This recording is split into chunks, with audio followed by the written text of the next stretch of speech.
Magandang araw. Kagigising ko nga lang at lunis na naman nga kaya maaga na nga akong bumangon. Nakaalmusal na din nga ang panganay ko at ito na nga tapos na rin nga siyang maligo at magbibihis naman. Pahirapan nga ang pagpapaligo sa panahon ngayon kasi nga super lamig nga dahil nga December na. Ilang araw na nga lang at mamaya-maya ay Pasko na. Napakabilis nga ng panahon, matatapos na agad ang 2024 at 2025 na nga ang susunod. At sana nga sa susunod na taon ay pare-parehas nga tayo na gumaan ang buhay.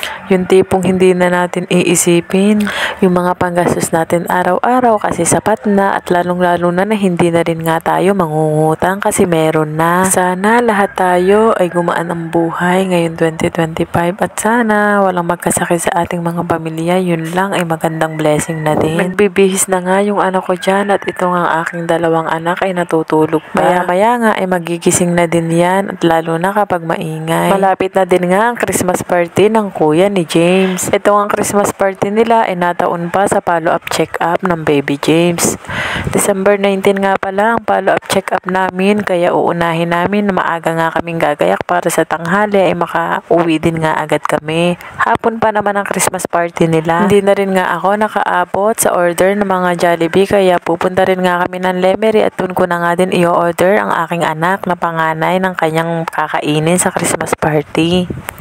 Inayos ko na rin nga itong kanyang uniform ay hindi nga siya maalam magtipay kaya ako na nga yung nag-aayos pero maalam na siyang magbihis ang sarili niya kasi malaki na naman siya. Napakahirap din nga gumising sa umaga at lalong-lalo na ako nahihirapan nga din ako pag nag-a-alarm nga ako ay hindi naman nga ito minsan tumutunog kaya ending minsan 6:20, 6:50 na kami nagigising. Ending nga minsan hindi na nga siya nakakaamusal sa umaga pero hindi naman lagi, madalang naman. At saka napakakulit kasi ng bata na to. Minsan nga, anong oras siya natutulog? Minsan mga alas 10 na. Sanay na sanay nga sila sa ganong oras ng pagtulog nila. Napakakulit din kasi. Sa bagay nga, bata, okay lang naman na makulit sila. Wag lang nga sila talaga na magkakasakit at napakahirap talaga. Kinuha ko na nga yung kanyang bag at sabi ko na nga, dalian niya at malilate na siya. Nag-order nga ako ng sapatos sa Shopee ay hindi ko nga namalaya na size 29 pa rin nga ang dumating. Sana ay nairipan ko. Size 30 kasi nga ang aking ino-order. Kaya kung napapansin nyo, hirap na hirap nga ang aking panganay na isuot yan. Kaya tinulungan ko na nga siya. Sabi ko nga itumayo siya at iidiin niya para nga sumakto. Size 30 kasi ang in-order ko pero bakit ba naman Shopee size 29 ang dinating nyo? At naayos ko na nga yan at nagkasya na nga yan sa kanya. Sabi ko nga sa kanya ay pumasok na siya kasi mag-aalas 7 na nga. 7 o'clock nga ang pasok nila dito. Kalapit-lapit nga ng bahay niya ay palagi nga siyang nalilate. At binigay ko na nga yung baon niya. Tuwing aalis nga siya at papasok ay palagi nga yan na nagbe-bless. Sana all. Nagising na nga si Baby James at tignan nyo naman at masayang-masaya nga ang aming bebe kasi nga may puto akong binigay sa kanya.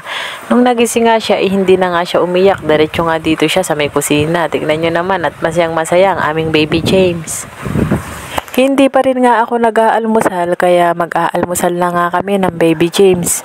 Ang kinakain ko nga dyan ay pansit yung nabibili nga sa bayan. Sinusubuan ko nga si Baby James ng pansit pero ayaw nga niya, niluluwa kaya ako na lang nga ang kumakain. Nang matapos na nga ako na mag-almusal dyan ay nilinis ko na nga itong lamesa at niligpit ko na nga yung mga kalat at mamaya-maya nga ay magsasaing na din nga ako at tanghali na din.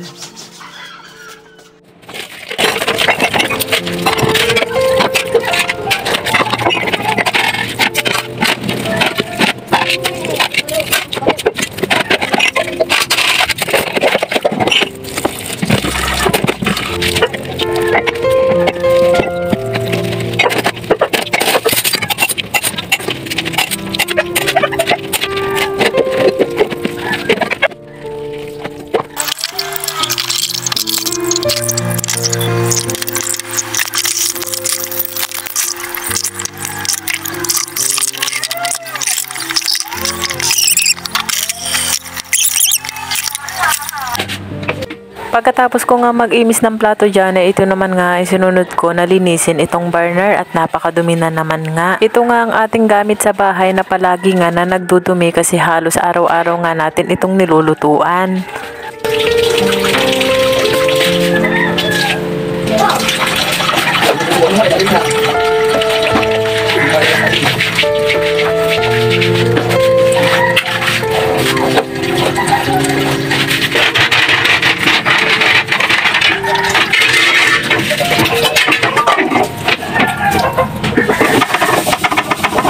tayo sa minsan na taba para ano.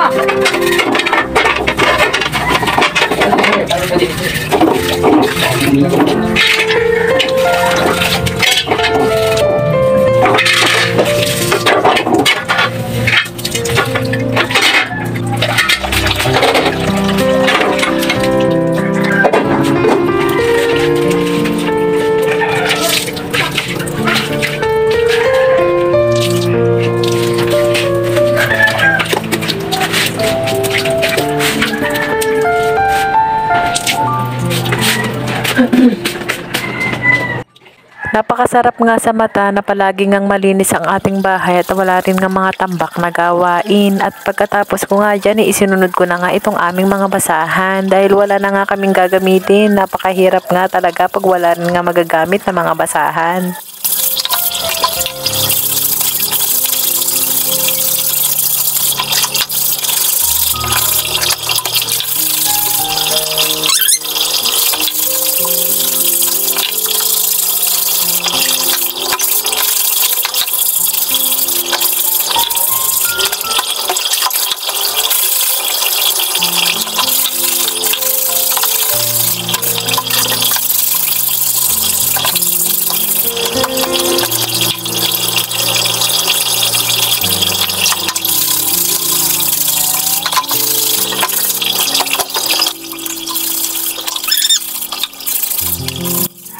Paano ba yan mga mami? Hanggang dito na lang po ang video ko. Maraming salamat po.